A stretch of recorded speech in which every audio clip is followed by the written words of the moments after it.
Good morning, guys. Hope everybody's getting ready for the Memorial Day weekend, and everything's going good. But it was flourishing back in 1998. To give you an example, this was the convention center in Nashville, and this is just the competitor base. To give you an idea of what DB Drag's first World Finals would look like. It was in this area. North Carolina, South Carolina, Virginia, Tennessee, it was just flourishing, and you can tell it by the amount of people that were this is just the competitors, the people that were on the teams and stuff. And if you notice, I'm down at the bottom left-hand corner there with a tan shirt on, long sleeves, beside Tim Heath, Fred Wright Jr. But I just kind of wanted to give you an idea of what what it looked like back then, and how hungry we were for SPL back then. I had a few other things that I was thinking about. This is when the very first, a lot of people are not real familiar with the Deathmatch. This is the first year that Wayne had it, and it was only for 30 seconds. I took second at this. John Henry's the only person that beat me. He didn't beat me by less than a dB. And it was because, at the time, nobody was playing their systems, wide open, or knew how long they could play them or do anything like that, because we were just doing burps. So it was one of those things that wanted, we were trying not to lose equipment. We were trying to save that, and we just didn't know. And then 99 came, and the finals there, I had some issues with some woofers, like I was saying in the past video, going in there, but we win, and we got in Deathmatch, and a lot of people don't know this, but out of the 6 loudest vehicles in the world at that time in 1999, 5 of them were from North Carolina, and there was Jay Lovelace, which he won the Deathmatch that year with I think his final score was 166.4. I was in it. Eric Reed was in it. Larry Benton was in it. Fred Wright Jr. was in it. And the only person that wasn't from North Carolina would have been Steve Cook. And Steve came back a year or two later he was one of the first people to really do the band pass and do it right, and he took everything when he did, and he did extremely well. He's always been a great guy too, but a lot of people don't know that and know how dominant it was in this area. SPL was at the time.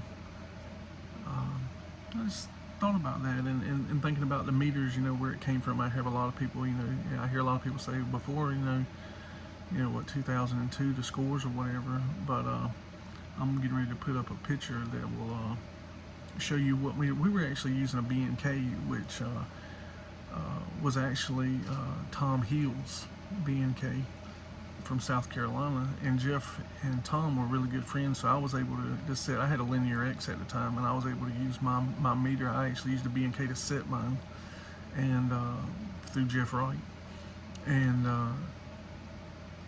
so we were, in the B&K that B&K was sold to Wayne, and that's how he used, and what he used to help set up the Turn Pro that you have today. That's where that came from that actual B&K, which at the time I want to say that was about a $25,000 meter, and you're talking about having something like that, back in the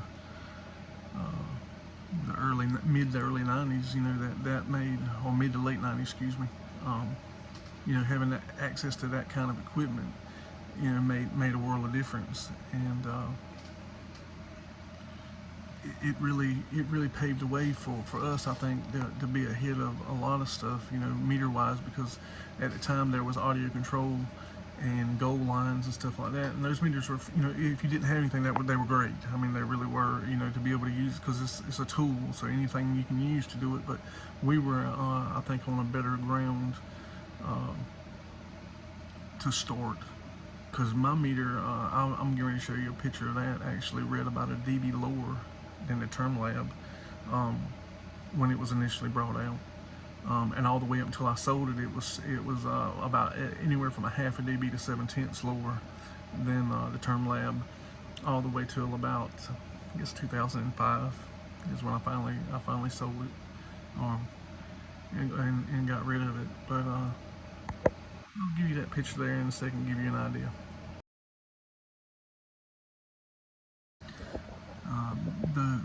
And that'll actually show you some stuff too. We weren't using laptops. That's two full size computers that we used to carry around to go into shows. Full desktop setup going to shows, which nowadays would be laughed at. But I mean, that's what we had, and that's what we were using. Using the tools that you have. And especially weighing the meter and stuff. Where it came from. Being able to find your, what your actual speakers are actually playing at. Their own load is actually under a load. Actually in real time, and being able to get the actual amperage off your amplifiers, the voltage off of them, and give you a wattage output. Those are all things that are just to let you know, if your impedance, if you have an impedance rise or anything like that, to be able to adjust for it, and be able to do it instantly instead of having to, well, maybe I need to try a different set of coils.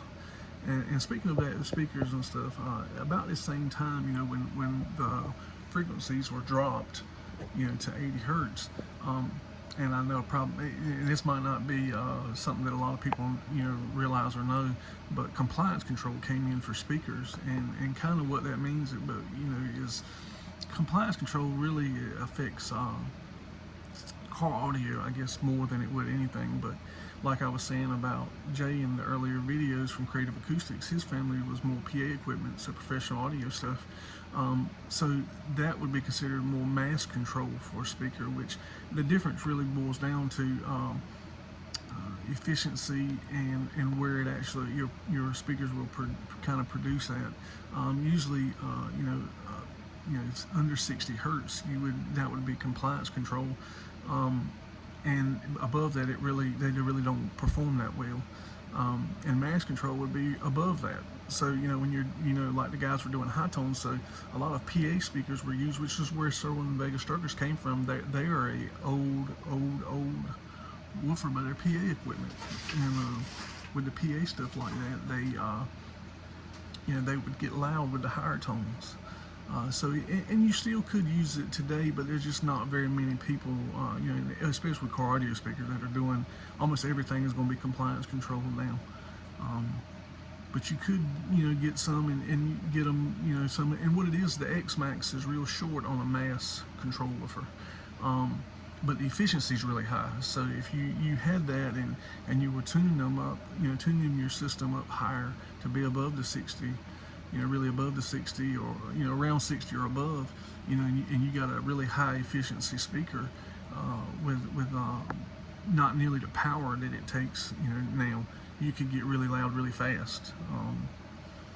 And you still could do that to a point. It's just, you really need to be trying to find a PA speaker, pro audio speaker for home stuff and for surround sound, the big for churches, and PA for sound systems, DJ equipment type stuff, to really find something like that. But I mean, that's still an option for you. That'd still be an option today if you're just trying to be loud, SPL wise. But I just kind of wanted to drop those things on you and give you an idea of what the crowd was back then and how hype it was, for SPL, and some of the meter stuff that was, kind of where it came from and how it got to where you are today with the Term Lab. It came a long ways. Wayne actually originally was using audio control, audio control type mic and stuff with his Term Lab, and then, like I say, it's now gone to the map sensor and stuff like that. But it is it's been a ride, and it's definitely been interesting, and like I say, good stuff, and the testing ability and equipment has really been dramatically time use wise as far as testing and doing stuff to know exactly what's going on and how to use it and stuff, which is a great thing for especially people coming in and having these tools to be able to test with. But you guys, I hope your Memorial weekend is great, and be safe, and thank you.